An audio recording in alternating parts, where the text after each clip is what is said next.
আসসালামু আলাইকুম।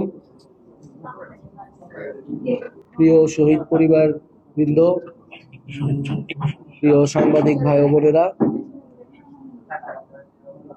আমরা আজকে শুরুতে এই জুলাই গণ অভ্যুত্থানের আমাদের যত ভাই বোনেরা শহীদ হয়েছেন তাদের রুহের মাগফিরাত কামনা করি। যারা আহত হয়েছেন তাদের সুস্থতা কামনা করি।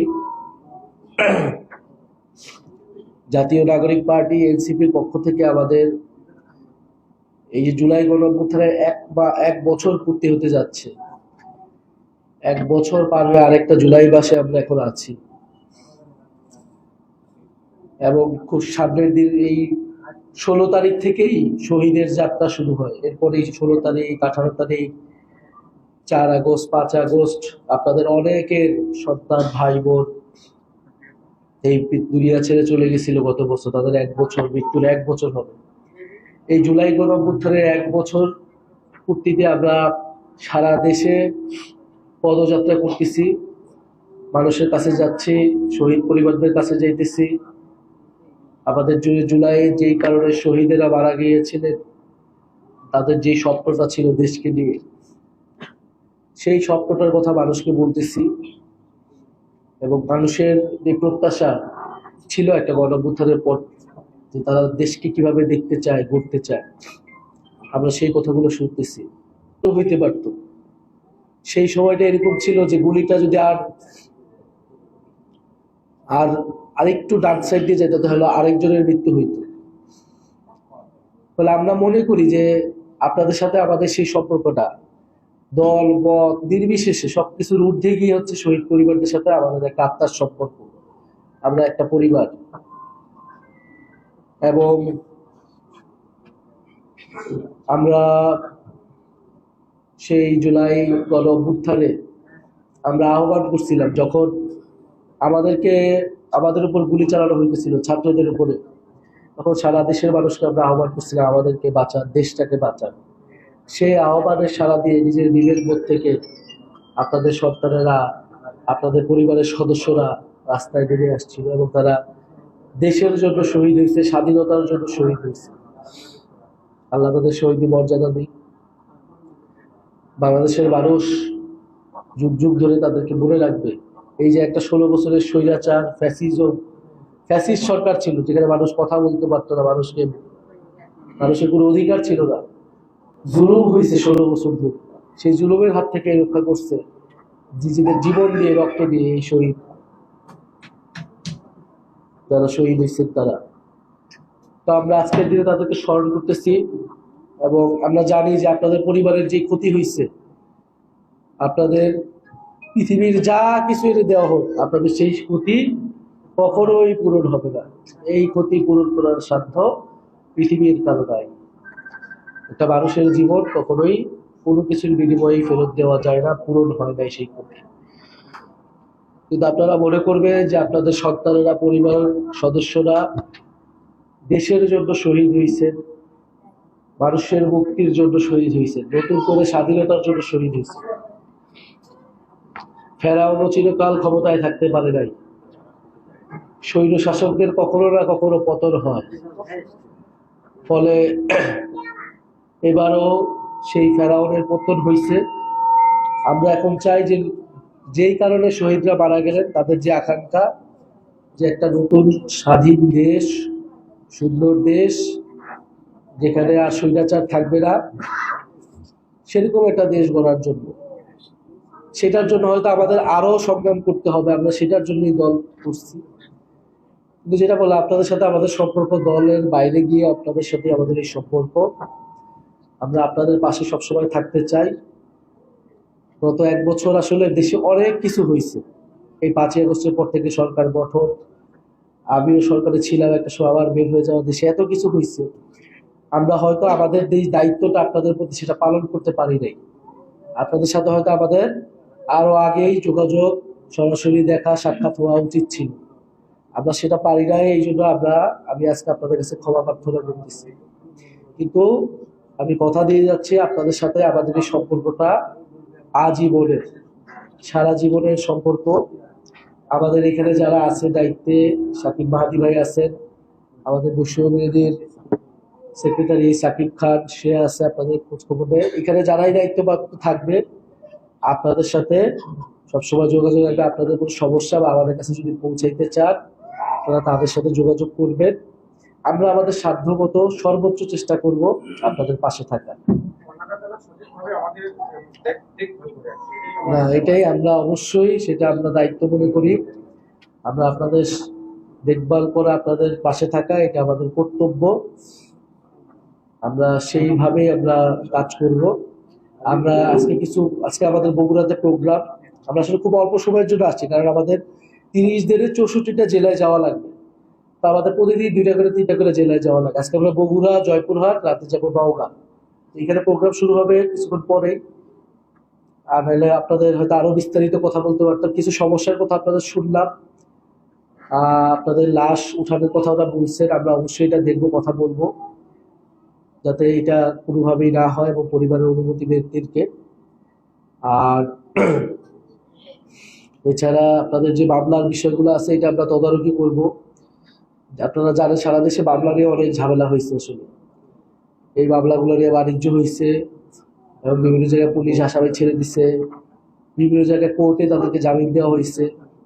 কারণ এখনো স্বৈরাচারের দোষররা বিভিন্ন জায়গায় আছে। আবার অনেকে স্বৈরাচারের সেই ফ্যাসিস্ট লোকদেরকে আবার পুনর্বাসনেও সহায়তা করতেছে। কিন্তু যা কিছু হয়ে যাক, আমরা অবশ্যই এই যে যারা গণহত্যা করছে, গুলি করে হত্যা করছে, আমরা তাদের বিচার নিশ্চিত করব। এই বাংলার মাটি। আসসালামু আলাইকুম। প্রিয় শহীদ পরিবার বৃন্দ, প্রিয় সাংবাদিক ভাই ও বোনেরা, আমরা আজকে শুরুতে এই জুলাই গণ অভ্যুত্থানের আমাদের যত ভাই বোনেরা শহীদ হয়েছেন তাদের রুহের মাগফিরাত কামনা করি। যারা আহত হয়েছেন তাদের সুস্থতা কামনা করি। জাতীয় নাগরিক পার্টি এনসিপির পক্ষ থেকে আমাদের এই যে জুলাই গণ অভ্যুত্থানের 1 বছর পূর্তি হতে যাচ্ছে। 1 বছর পার হয়ে আরেকটা জুলাই মাসে আমরা এখন আছি এবং খুব সামনের দিন এই 16 তারিখ থেকেই শহীদের যাত্রা শুরু হয়। এরপরে 16 তারিখ, 18 তারিখ, 4 আগস্ট, 5 আগস্ট আপনাদের অনেকের সন্তান ভাই বোন এই দুনিয়া ছেড়ে চলে গেছিল গত বছর। তাদের 1 বছর, মৃত্যুর 1 বছর হবে। এই জুলাই গণ অভ্যুত্থানের 1 বছর পূর্তিতে আমরা সারা দেশে পদযাত্রা করতেছি, মানুষের কাছে যাচ্ছি, শহীদ পরিবারদের কাছে যাইতেছি। আমাদের জুলাই যেই কারণে শহীদেরা মারা গিয়েছিলেন, তাদের যে স্বপ্নটা ছিল দেশকে নিয়ে, সেই স্বপ্নটার কথা মানুষকে বলতেছি। এবং মানুষের যে প্রত্যাশা ছিল একটা গণ অভ্যুত্থানের পর, যে তারা দেশকে কিভাবে দেখতে চায়, গড়তে চায়, আমরা সেই কথাগুলো শুনতেছি। তো হইতে পারতো সেই সময়টা এরকম ছিল যে গুলিটা যদি আর আরেকটু ডার্ক সাইড দিয়ে যেতে হলো, আরেকজনের মৃত্যু হইতো। তাহলে আমরা মনে করি যে আপনাদের সাথে আমাদের সেই সম্পর্কটা দল মত নির্বিশেষে সবকিছুর ঊর্ধ্বে গিয়ে হচ্ছে শহীদ পরিবারদের সাথে আমাদের একটা আত্মার সম্পর্ক। আমরা একটা পরিবার। এবং আমরা সেই জুলাই গণ অভ্যুত্থানে আমরা আহ্বান করছিলাম, যখন আমাদের উপর গুলি চালানো হইতেছিল ছাত্রদের উপরে, তখন সারা দেশের মানুষকে আমরা আহ্বান করছিলাম আমাদেরকে বাঁচান, দেশটাকে বাঁচান। সেই আহ্বানের সাড়া দিয়ে নিজের বিবেকবোধ থেকে আপনাদের সন্তানেরা, আপনাদের পরিবারের সদস্যরা রাস্তায় বেরিয়ে আসছিল এবং তারা দেশের জন্য শহীদ হয়েছে, স্বাধীনতার জন্য শহীদ হয়েছে। আল্লাহ তাদের শহীদ মর্যাদা দিই। বাংলাদেশের মানুষ যুগ যুগ ধরে তাদেরকে মনে রাখবে। এই যে একটা 16 বছরের স্বৈরাচার ফ্যাসিস্ট সরকার ছিল, যেখানে মানুষ কথা বলতে পারতো না, মানুষের কোনো অধিকার ছিল না, জুলুম হয়েছে 16 বছর ধরে। সেই জুলুমের হাত থেকে রক্ষা করছে নিজেদের জীবন দিয়ে, রক্ত দিয়ে এই শহীদ, যারা শহীদ হয়েছেন তারা। তো আমরা আজকের দিনে তাদেরকে স্মরণ করতেছি এবং আমরা জানি যে আপনাদের পরিবারের যে ক্ষতি হয়েছে, আপনাদের পৃথিবীর যা কিছু এনে দেওয়া হোক, আপনাদের সেই ক্ষতি কখনোই পূরণ হবে না। এই ক্ষতি পূরণ করার সাধ্য পৃথিবীর কারো নাই। একটা মানুষের জীবন কখনোই কোনো কিছুর বিনিময়ে ফেরত দেওয়া যায় না, পূরণ হয় নাই সেই ক্ষতি। কিন্তু আপনারা মনে করবেন যে আপনাদের সন্তানেরা, পরিবারের সদস্যরা দেশের জন্য শহীদ হয়েছেন, মানুষের মুক্তির জন্য শহীদ হয়েছেন, নতুন করে স্বাধীনতার জন্য শহীদ হয়েছেন। ফেরাউনও চিরকাল ক্ষমতায় থাকতে পারে নাই। স্বৈর শাসকদের কখনো না কখনো পতন হয়। ফলে এবারও সেই ফেরাউনের পতন হয়েছে। আমরা এখন চাই যে যেই কারণে শহীদরা মারা গেলেন তাদের যে আকাঙ্ক্ষা, যে একটা নতুন স্বাধীন দেশ, সুন্দর দেশ যেখানে আর স্বৈরাচার থাকবে না, সেরকম একটা দেশ গড়ার জন্য, সেটার জন্য হয়তো আমাদের আরো সংগ্রাম করতে হবে। আমরা সেটার জন্যই দল করছি। কিন্তু যেটা বলে আপনাদের সাথে আমাদের সম্পর্ক দলের বাইরে গিয়ে আপনাদের সাথে আমাদের এই সম্পর্ক, আমরা আপনাদের পাশে সবসময় থাকতে চাই। গত 1 বছর আসলে দেশে অনেক কিছু হয়েছে। এই 5ই আগস্টের পর থেকে সরকার গঠন, আমিও সরকারে ছিলাম, একটা সময় আবার বের হয়ে যাওয়া, দেশে এত কিছু হয়েছে। আমরা হয়তো আমাদের এই দায়িত্বটা আপনাদের প্রতি সেটা পালন করতে পারি নাই। আপনাদের সাথে হয়তো আমাদের আরো আগেই যোগাযোগ, সরাসরি দেখা সাক্ষাৎ হওয়া উচিত ছিল।